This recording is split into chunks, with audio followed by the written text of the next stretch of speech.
Welcome to a new episode of the Movieslingers starring Nuan? and Dinul. I think after Shin Godzilla, we were wondering what to watch next. Yeah. Uh, It hasn't been a busy year yet. yeah, Like it's a bit dry, isn't it? Yeah.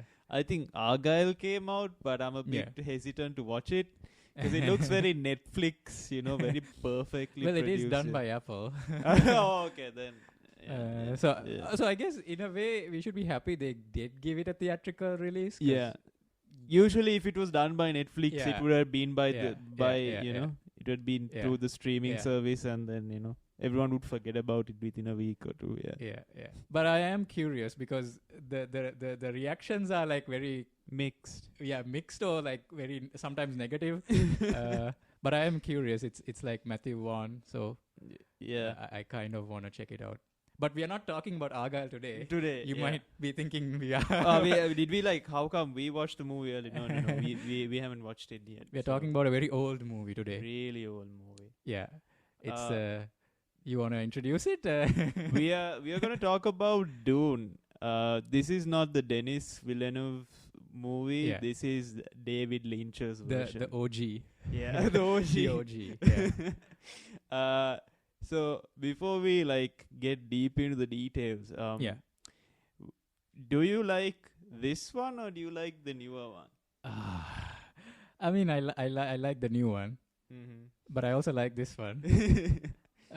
But for very different reasons. Like Mm-hmm. the new one, I think, is a much better film overall. Like it handles the story and the characters really well. Yeah. The old one, here's the thing.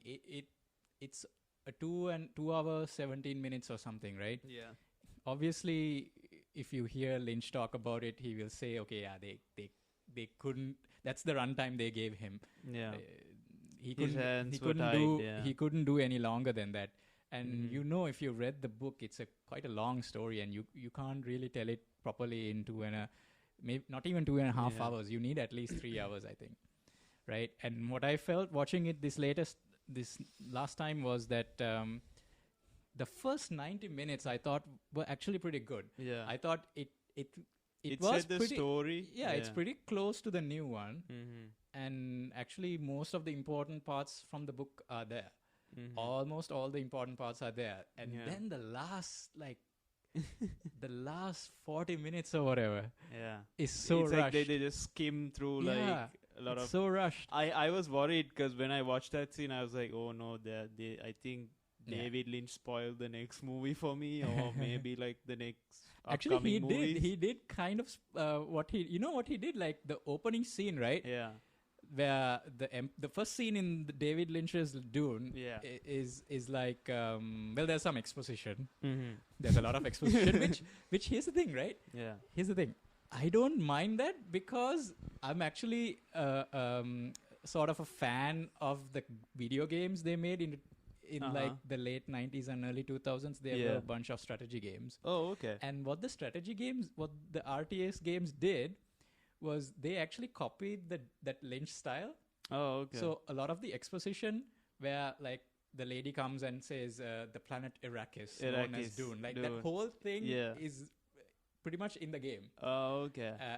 And the whole when they show the different planets Yeah. and it's like a presentation, right? Yeah. That is how they introduce the planets in the game. Wow. So because I've played those games, Yeah. and when I watch Lynch's Dune, I'm kind of like, oh, that's cool.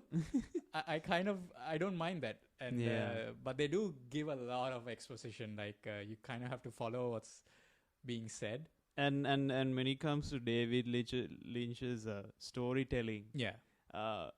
because I'm someone who's watched Blue Velvet, Mulholland Right. Drive. I think we had a discussion we over had a- WhatsApp. Yeah. What does the movie mean? But Yeah. this didn't feel very David Lynch. Yeah, this was probably the most straightforward thing He has ever Like, done. This is the It's most very normal, direct. the most yeah. normal film He's has ever done. Yeah. Yeah. I mean, okay, there are those trippy scenes where Paul is hallucinating or Yeah. he's seeing the future. That was the most Lynch's Yeah. thing that happened Yeah. in the movie. Yeah. But he did one thing which is crazy, the opening scene after the exposition Mhm. and all that. The opening scene goes straight to the Emperor and the guild comes in, Yes. the spacing guild, and that is not even in the first book. That is sort of in the second book, where because in the original book, the first one, it never shows the navigators, the big mutated dude that comes in the tank. Yeah. They never show that in the first book. It's actually in the second book that they show up. Because even in I think the new Dune movie, they never show them. They never show them. Yeah. I remember it goes straight forward into them discussing about the Harkonnens, leaving Arrakis and then them coming in and them discussing it kind of starts with like Chani or Cheney or like her and the dream that Paul is having, and it kind of starts like that, right? Which is closer to the book, I would say. So this one kind of like right off the bat, like, there's a plot to overthrow the Atreides and get rid of them, and it kind of shows that the Emperor is already in on it. Like, but I also felt like when they put that scene, I felt like they spoiled a lot in the film. Yeah, they kind of they spoil like who's behind the plot. Yeah. In the very beginning, because you usually expect that in the middle of the movie. Yeah, this could have been like after the first act or whatever. They could have shown, he's what's actually going on. Yeah, because the Emperor feels threatened and all that, right? It's a cool scene. I like the scene. I like that the way it's handled, like and the practical effects of it, and the sets and like they actually bring a tank into the room, and there's this thing inside and it, the smoke that's coming in, and the whole there's like a whole. It's like an event. Like they slowly open the doors, and you're like, oh, what's inside? Like you're like, and then this weird thing comes out. I actually thought in the tank it was the Baron. Oh, and maybe he's like, floating, or maybe he's full of this, what do you call bile? Because I remember in the Denis Villeneuve movie, the Baron sits on this bathtub full of bile. I thought maybe that was him, and then this creature came in, and because I'll be very honest, I have not read any of the Dune books. Right. I apologize if I may have misspelled any names or anything, but I thought it was the Baron. All right. But then, so who is this creature? Because I have no idea. Yeah. Those are the navigators.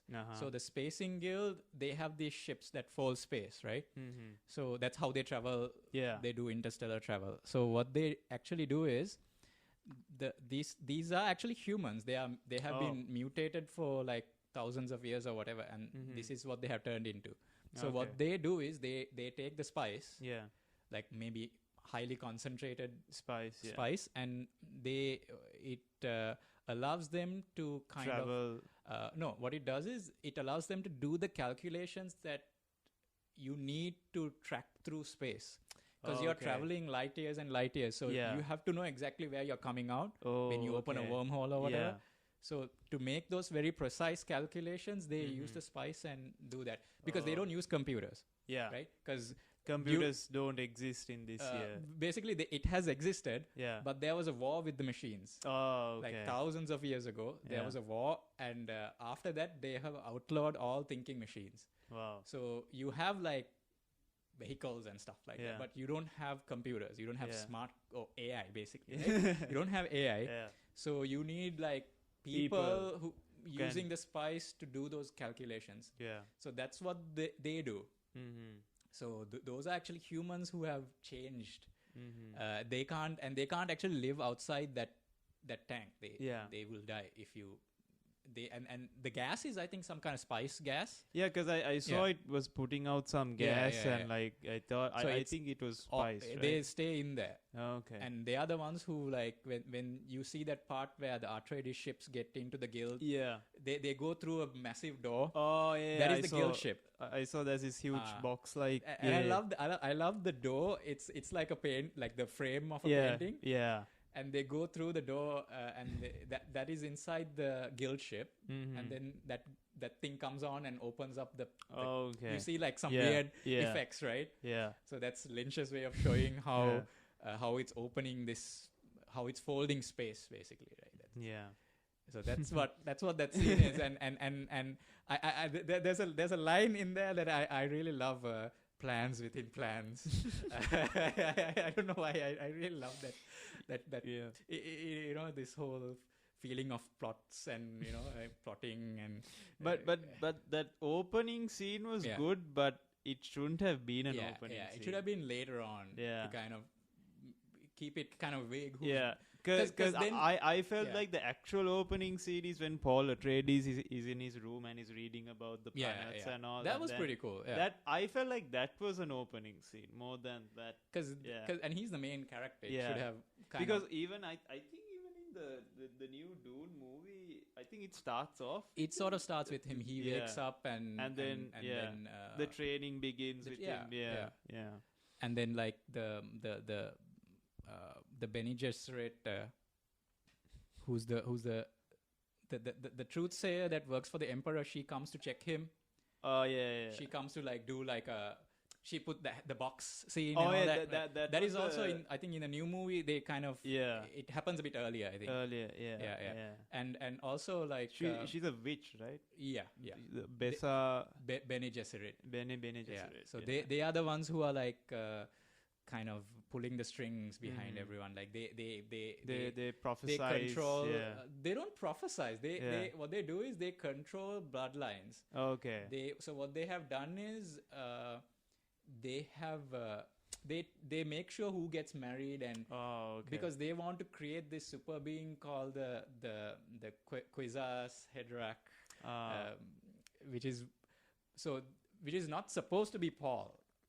Right, because they say that their plan was for his mother Jessica to have like a daughter, but she loves the Duke, so she didn't do that. Yeah. So the idea would have been they would have a daughter. Yeah. And then they would marry that daughter to a Harkonnen prince or whatever, like probably Fade. Yes. And then they would have a baby, which would be the Quasars Hedra.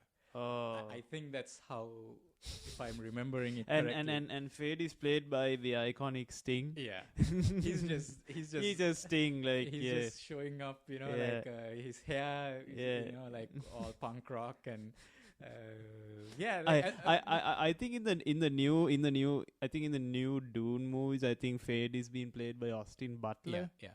And Raban is played by Batista. Yeah, it's good casting. Yeah. I mean, actually, going back to Lynch's Dune, I like most of the casting. There's Patrick Stewart as Gurney. Patrick Stewart. Yeah. Which is, I love seeing him. He's so commanding, like that voice and all that. So wait, Duncan in the new movies were played by Jason Momoa, and I would say Gurney's been played by Josh Brolin, right? Okay. I would say Duncan is probably the only casting that is weak. Yeah. Or maybe it's because forgettable. He's barely in it. Yeah, he's just there for maybe 4-5 minutes and then he gets killed. He gets killed in the next scene. Like there's really nothing he does. And that is one area where I think the new movie excels because I love Jason Momoa. I love the relationship they built with Paul, which is going to be very, very important in the future. Yeah. But this Duncan in this film is kind of like, oh my god, who is this guy? Like you'll blink and you'll miss him. And also the scientist, I felt like in the old one was a bit Dr. Kynes. Was he? I don't know. It was the guy from The Exorcist, right? It was Max von Sydow. I mean, he was pretty good, but even in the new one, the casting was pretty okay-ish. It was okay. I mean, they changed it to a lady, I think. Yeah. But I mean, it's Max von Sydow. Yeah. Right? Like you see him, you're like, oh. Yeah. But Patrick Stewart is good. I like, and I like the three guys who come in. Like it's Patrick Stewart and then Dr. Yui and Thofir's character. Mm-hmm. So Dr. Yui, I like that. I think they did it better in the Dune one. Yeah. Where Dr. Yui's backstory motivations kind of done better.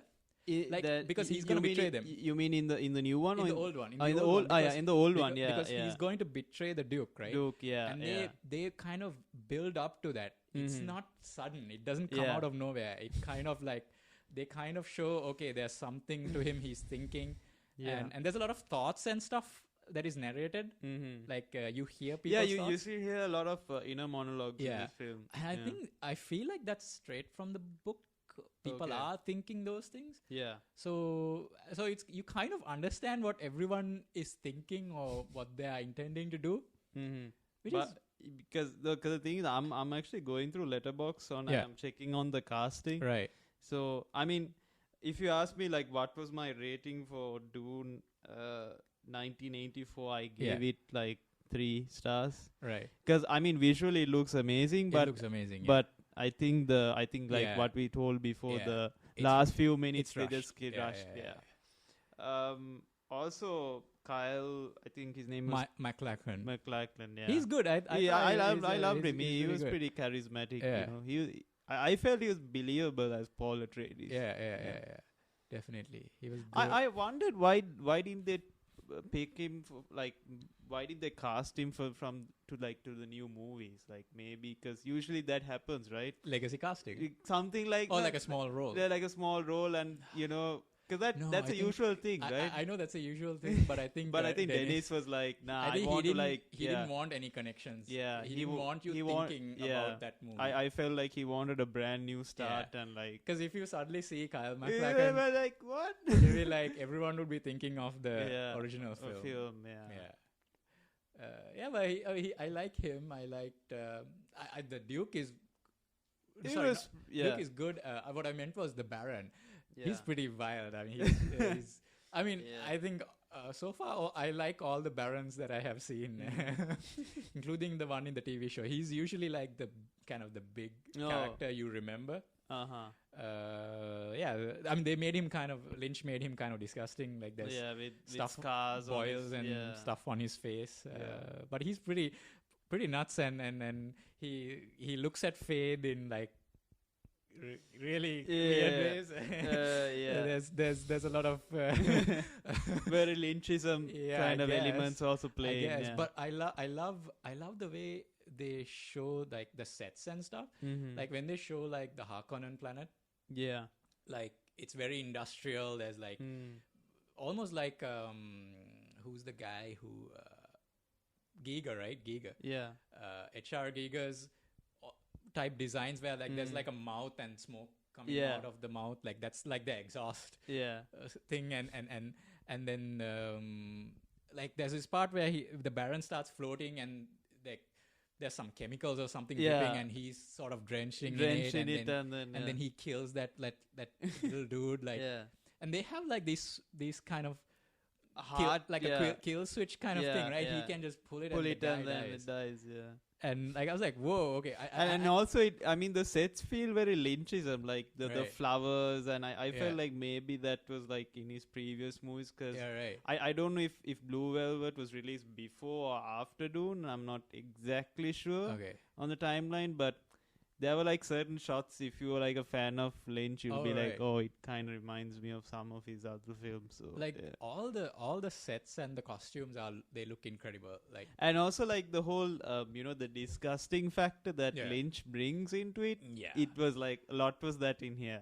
Definitely with like the Baron. Yeah. And also I remember I don't know if this was I think maybe in the second or the third act where Rabban actually eats a cow's tongue. Oh yeah, he just rips it open and then he eats it and then he dumps it into that pool. Yeah, the bile or and there's like a part where he squashes like a bug and drinks it. I was like, whoa.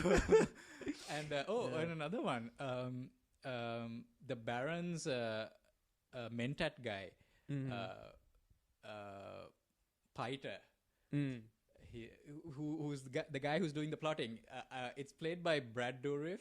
Brad Dourif, I don't know, he's Worm Tongue from Lord of the Rings.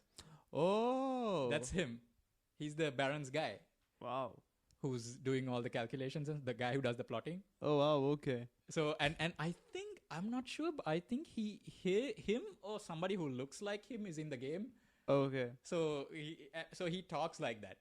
Oh, okay. Maybe he might have voiced the... Maybe, because because in the game, they have like full motion video, so you have people, like actors actually there. Okay. Right? It's very cheesy, but it looks right. So that Brad Dourif's character has this kind of mantra. He keeps repeating. I don't know if you remember, like if you watch it again, like he has this mantra, which I think the guy in the game also repeats the same thing. I'm not 100% sure it's him, but he looks like him. Okay. So that also like they brought over, right? So and he was also pretty good. Like I thought like he was pretty creepy and you know, that whole thing. So and I think because like Dr. Yui's betrayal was set up when he goes and tells the Duke, okay, I'm doing this, but you know, I'm giving you a chance to kill the Baron. Yeah, I'm giving you a poison tooth. Yeah. And that whole sequence I felt was like really good.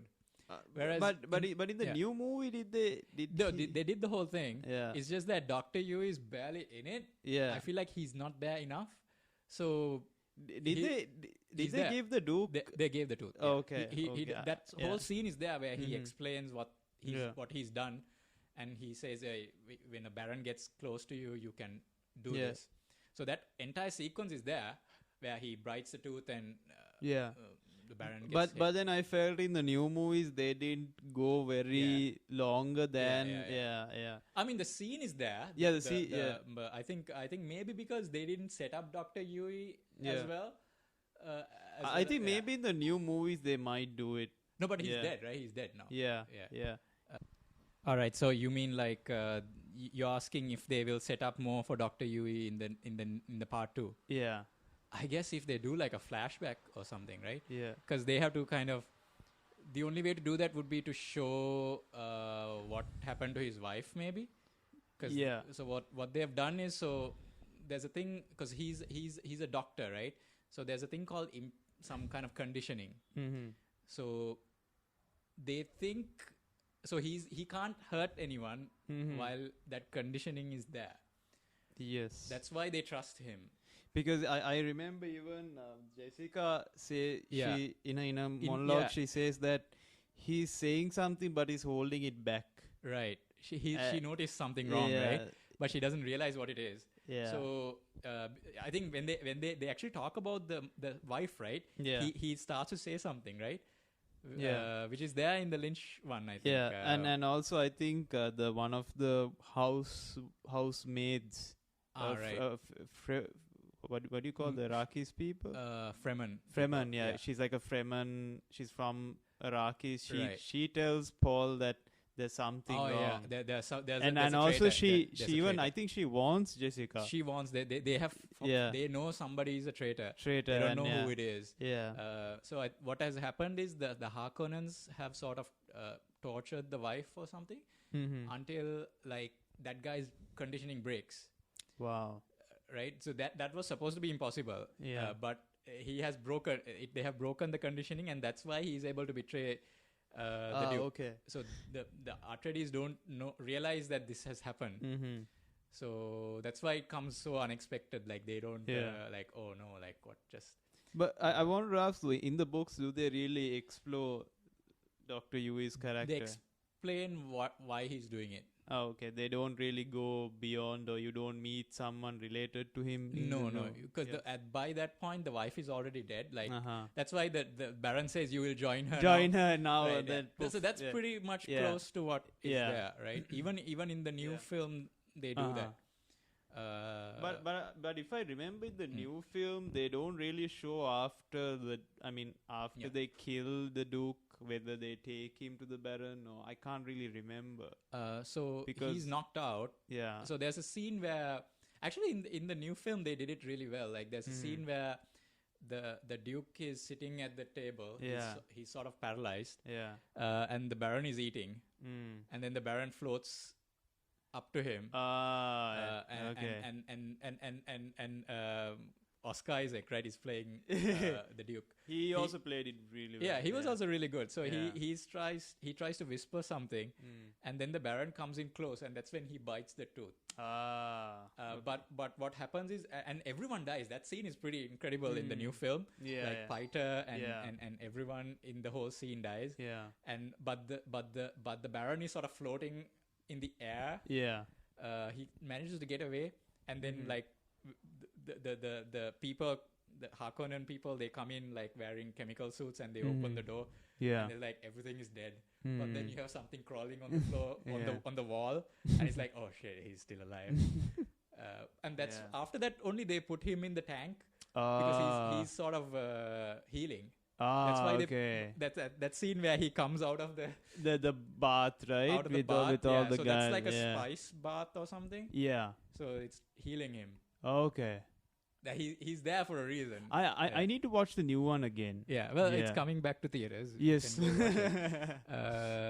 So I thought the Dr. Yui stuff was done really well. Yeah. It's pretty close. I feel like the first, like I said, the first. Yeah, so I think in the new one, actually in the old one, the first like I said, 90 minutes is pretty good. Like they've done most of the stuff.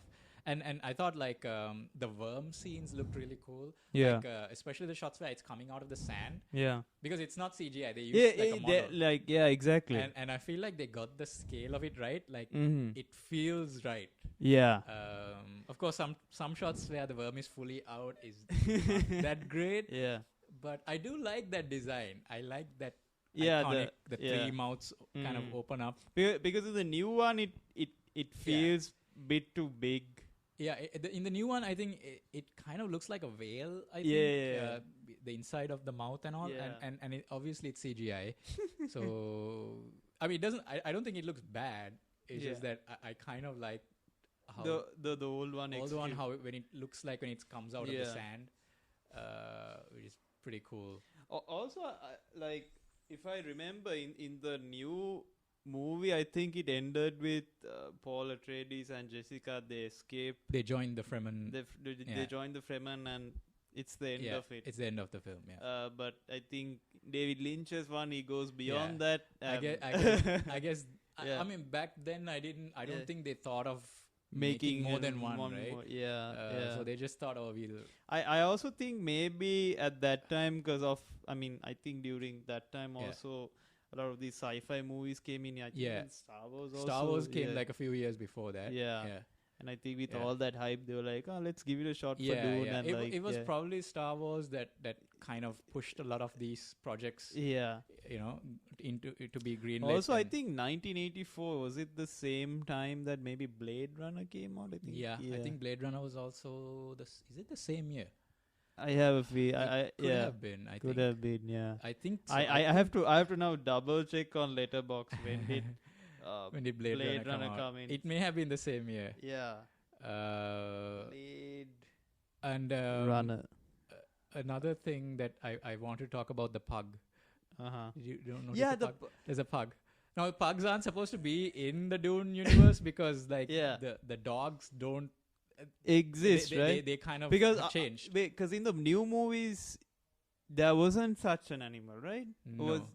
There are these, in the books, there are these weird things called chair dogs, which are like, people sit on them, like they're chairs, and they move.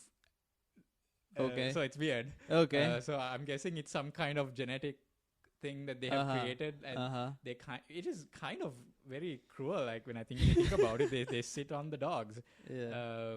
But like animals are like weird. Like in the Dune books, like things have changed. Like it's not Earth anyway. Yeah. So but in the Lynch film, there is this dog that you first see him with the Duke, I think. Yeah. But then the Duke lets it go, and then at some point there's another soldier holding it. Yeah. And then I think there are some fan theories about this pug. Obviously it's a Lynch film as well. So I'm guessing whoever lets go of the pug dies. I don't know, but there's a very famous scene where Patrick Stewart's character Gurney, he's holding the pug and they go into war. And he survives. He doesn't die in that scene. So it's a really funny scene. Like he's holding the pug and they're rushing off to war with the Harkonnens. Yeah. Like this kind of this big epic scene, which is in the new one as well. And I actually thought like it kind of, even in the new one, it kind of looks like the old one, because there's this thing where the Harkonnens are coming from one side, Atreides on the other side, and the camera kind of pans up. Yeah. And there's an explosion and it cuts. Yeah, they do it pretty much exactly like that in the new film. Maybe unintentionally, I don't know. But I did notice that.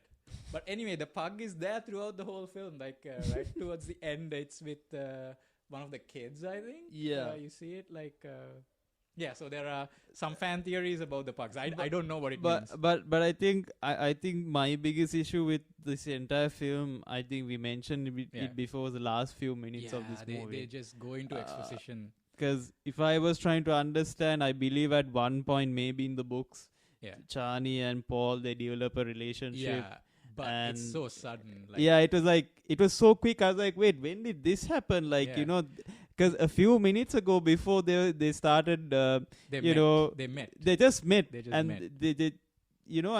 then afterwards, I think Paul now becomes a leader. There's a voiceover. It doesn't. We don't even see them like just making out. We have a voiceover explaining that they are now together. But then I felt it was pretty lazy. Yeah, I mean, like, okay, so, I mean, but really, what's Lynch gonna do, right? Yeah, he has 45 minutes to wrap up the movie. So things are obviously not gonna be done really well. So there's this whole part where he's training the Fremen and all of that just rushed. And I think, the weirdly, the stuff, that kind of stuff, it's almost like a montage. Yeah. And that was the most boring part of the movie. Exactly. There was no emotion behind it. Right. It was like chopped, and then it was like we were fast forwarding through those moments. Everything mostly through voiceover. Because initially, when the narration goes on, you feel like there's a depth to it. As someone like if you take myself watching this movie, I have no idea who these characters are. I felt the very first scene when she's explaining, okay, there is Princess Irulan. I really love that. Yeah, because she sets the scene, right? Because I don't think in the new movies they did that. I'm not sure if they did it initially, but kind of Shani's character kind of explains it a little bit, like, because but it's done in a way where she's doing the explaining through Paul's dream. So she's talking to Paul, and we are kind of because she's basically saying what the Harkonnens are doing, and so there is a bit of that. So but it's more natural. But speaking of Princess Irulan, the Emperor's daughter, who's going to be played by Florence Pugh. Yes. Because in the Lynch film, other than narration, there wasn't much of her. Yeah, so at the end, what's supposed to happen is that Paul is supposed to get married to her. Oh, okay. To kind of... So, again, like, the end is rushed, right? So, what happens is Fate comes out, Sting comes out, and they have a little fight. Yeah. So, what happens after that is... So, in order to keep the peace, Paul marries Princess Irulan, and they form like, so he proposes the marriage. I think then he becomes the emperor, and to kind of make sure, like, everything is in order. And that leads into the next bit. But in the Lynch film, they don't even talk about that. They have a little fight scene, which is pretty cool. It's pretty cool, yeah. And then by the end of it, Paul is pretty much like a god. Yeah. Because they say even his voice can kill at that point. And then he just makes it rain. Exactly. Which about the rain thing, I know a lot of people hate that, because if you make it rain, it'll kill the worms, and that's the end of the whole spice operation. Yeah. So, but okay, I have a feeling it happened because maybe the studio watched it and said, oh, maybe they showed it to a test audience, and they were like, we need something big to end the film with. Let's make it rain. And then Lynch was like smoking a cigarette in the corner, and he was like, you know what, screw it, I'm gonna just make it rain. No, by the way, did you see Lynch in the film? I did. He was the one of the. He was the harvester guy. Harvester, He was the inside. He was the one who was like calling, and I saw him. I was like, that looks like him. Yeah. So, but okay, there is something similar happening in the book where after the first book, they kind of have this plan because there's water underground, right? Yeah. So they call it the water of life, right? No, that's the thing that they drink and they start tripping. Okay. That comes from the worms. Oh, I'm talking about actual, large. Yeah, like a cavern, right? One of the Fremen, they say we have thousands of these caches. So there's a lot of water trapped underground. So there is a plan where to do some terraforming, they would release the water and turn Dune into like a green planet. Oh, okay. But of course, if you do that, there won't be spice and the worms will die. So there is some plan like that, but that's a thing that takes like a long time, like decades to happen. You can't just make it rain like that. So, but I think okay. So they've kind of established that he's like a god. So I guess it makes sense in this film. No, maybe because my theory is that I think Lynch wanted to make a movie about the whole story. Maybe. And maybe he could have made shots about certain pieces that were missing in the story. And maybe the studio didn't want it. I mean, even Lynch says that even before he started filming, it was already compromised.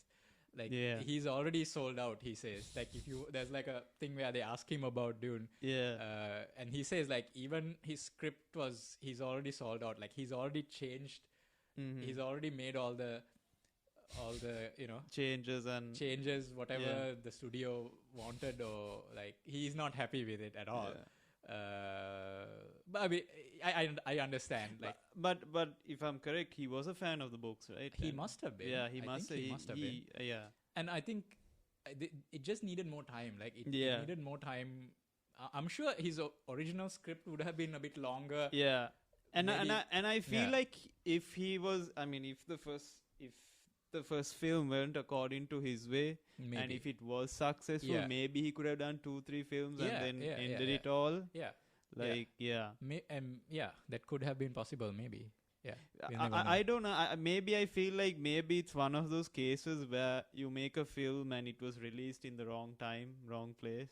It was too early, maybe. Too early, they didn't. It was way too ambitious, I guess. And Dune is one of those things that it kind of needs to take its time. You can't just rush that. Yeah. You know, that is why I really appreciate what Denis Villeneuve is doing, because he's like, let's break it into 2, because that's the only way we can. But I also heard that if the second one also succeeds, he might continue. I don't know if he will probably do the third one. Third one, which is the second book. And then I think he's done after that. Yeah. Which is fine, because the next part after part 2 will be Dune Messiah, which is sort of the ending to Paul's story. So it'll get wrapped up. So that will be like a good way for him and then maybe HBO Max will make a TV show out of it. And sorry, not HBO Max. Max will make it like some dude. I mean, it can probably continue as a TV show or something like that. I think you previously mentioned about the Dune TV show. How was it? The Dune TV show. There was a TV show in the early 2000s which did the first 3 books. So the first season is the first book, and the second season is books 2 and 3. It was pretty good. It's actually really good, and that obviously takes its time. And it establishes all of that. Some of the CGI is a little old now. I mean, it's a TV show in the 2000s, right? But the characters were done well. Acting is good. The Baron is really cool. Like in the TV show, he's like awesome. Like the guy who plays it does a really good job. The guy who plays Paul also really, really good job. They did a really That is actually worth watching if you're interested. No, because after watching David Lynch's one, I kind of got interested. Watch season 1. No, because I also feel like even the narration was quite good, but until the end, everything else was okay. That's why I gave it. Like 3. I said, like I didn't have a problem with the exposition. Because if the ending was really good, I would have given it 4. But I gave it 3. It just. One more thing I wanted to talk about. The music. I love the music in this. I know Hans Zimmer is cool and all, but I don't remember anything from the Dune the new soundtrack. The new soundtrack. It sounds incredible while you're watching it. But 5 minutes after you watch the movie, you won't remember anything. It. Yeah, but I think our audience will also notice why I haven't remembered most parts of the film. Right. I mean, it was really well made. Yeah. It's really good, but there aren't. In movie, there are certain movies that have these really iconic scenes. Right. In the new one. Yeah, I didn't feel a lot of that in the new one, but I think in Lynch's one there were some. There were some scenes, which are like, whoa, I'll still remember the hand thing and the sleeper must awaken. Yeah, must awaken and the tripping parts. Yeah, the part with the navigator. Yeah, I love those scenes where. When they come out of the ship and there's flags and there's hundreds of extras, the soldiers and everything, like it looks really cool. And a lot of that is like practical stuff. Like they use like models and backdrops and whatever, like those matte paintings and all that. But it looks really cool. But like the music was composed by Toto, the band. Yes, because I thought. Yeah. When I saw Toto, I was like, wait a minute, they're not going to sing Africa. Well, I mean, it is a desert. That's like the first thing that came into my mind. But sometimes when you're like getting into an action scene, you hear like an electric guitar coming in. Yeah. There's like a distorted. And the main theme, I really find it very memorable. It's weird. They casted Sting into this, and he didn't like really do anything with music, didn't he? I guess he wanted to be an actor. Yeah, I'm guessing it's something like that. Yeah. He smiles a lot. Sting was like as punk as he could get in this film. He was jumping around, and he was like smiling like really widely, and he's a crazy looking dude. Yeah. So I mean, I like this movie. It's I don't think it's better. It obviously has a lot of problems. Yeah. It's not. I don't think it's as good as the new one. Mm-hmm. But I mean, the costumes, the music, the sets, and all that. And there's like a weirdness to it. I guess there's like a charm to it. All those odd little Lynch bits or whatever you want to call it. Yeah. But I mean, it's a pretty good film to watch. Like, you should watch it once and then. You might. If you're into sci-fi, especially. You kind of should watch it. And see how they did those effects and stuff. Like, there's like a very early, like, there's that scene with the shields. Yeah. It gets very blocky. That's like how bad CGI was, unlike today. So I'm not even sure that's CGI. I don't know what they did there. Yeah, it's weird, right? I mean, they may have just drawn that. I don't know what they did. I have no idea. But it's like a very... It looks like a lot of something in Tron. It looks like a Tron kind of thing. But it kind of shows how long we've come when it comes to effects and whatnot. I mean, no matter what, practical effects is still, in my opinion, something I love more than CGI. Yeah, especially if you have like a costume, a prop, or like a set. Somebody builds a set and you're standing in it. Yeah, it looks really cool. And because it's CGI with the navigators and all, you can't do it today. Like in the way I'm very curious now to see what Villeneuve will do now. Yeah, because we haven't seen his navigators, right? So I'm kind of like, oh, what's he gonna do? How weird is he gonna get? Because Fade in the new one is like bold, just like Rabban, and he looks like he kind of reminds me very pale. Kind of reminds me of the dude from Prometheus. Oh yeah, that looks exactly like that, like one of those engineer guys. Yeah. Anyways, thank you for listening in, and please stay tuned if you are listening through Spotify, Apple, Google Podcasts until we move it to YouTube. But please stay tuned. You could check us out on Facebook. You can like the Movieslingers. That's where we usually upload. I think that's where we post the links and whatnot. So if you are already a listener, please subscribe. Stay tuned for more episodes. Yes. And we're definitely gonna do an episode on Dune Part 2 when it comes out. In about another, I think March next month. Next month, yeah. Can't wait. Yeah. Anyway, see you guys and stay safe. Yeah. See you guys. Bye. Bye.